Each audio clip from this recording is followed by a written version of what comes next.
Assalamualaikum, selamat sejahtera. Okey, saya akan terangkan sedikit berkaitan inovasi yang telah saya lakukan, iaitu boneka mulut bunyi vokal. Di mana inovasi ini saya hasilkan bagi membantu murid-murid, khususnya anak-anak prasekolah, bagi membunyikan huruf vokal dengan betul. Kebanyakan murid-murid prasekolah menghadapi kesukaran untuk membunyikan huruf vokal dan ini membuatkan mereka menghadapi masalah untuk belajar membaca. Oleh itu, tercetuslah idea untuk saya hasilkan inovasi yang mudah dan ringkas ini untuk digunakan oleh semua guru-guru dan juga para ibu bapa. Baiklah, antara bahan yang digunakan hanyalah template seperti ini. Ya, dan juga brown paper bag, dan juga huruf vokal, ya. Di mana template gadis ini ataupun murid perempuan ini boleh juga kita tukarkan jika nak menggunakan murid lelaki. Dan setiap gambar ataupun boneka kertas ini mempunyai bentuk mulut yang berbeza, mewakili bunyi vokal. Contohnya di sini A. A bunyinya A. A. Jadi murid-murid akan belajar membunyikan huruf vokal mendengar daripada guru ataupun ibu bapa di rumah dan juga dengan melihat bentuk mulut boneka kertas ini.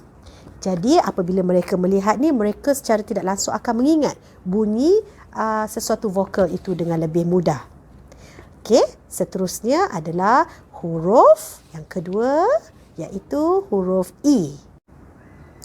Okey, huruf E, kita lihat bentuk mulut boneka ini, E, E. Murid akan melihat bentuk mulut boneka ini dan meniru bunyi seperti bentuk mulut ini, ya. E, E juga mempunyai satu lagi bunyi, iaitu E. Lihat bentuk mulut boneka ini, E. Baiklah, seterusnya ialah huruf vokal I. I bunyinya E. E. Lihat bentuk mulut boneka, E. E. Huruf vokal seterusnya ialah huruf O. O lebih mudah kerana huruf dan bunyi adalah sama. O.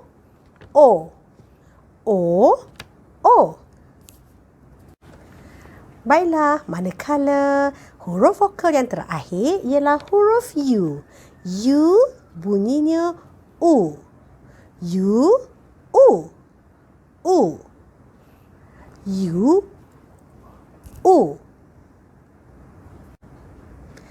Oleh itu, dengan inovasi yang dihasilkan ini dapat membimbing murid untuk membunyikan vokal melalui bentuk mulut boneka dan menjadikan pembelajaran dilakukan dengan cara yang menyeronokkan bersesuaian dengan konsep di prasekolah, iaitu belajar melalui bermain.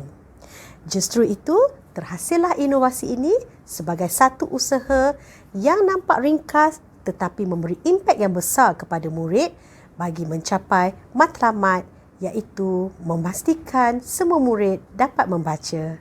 Sekian, terima kasih. U,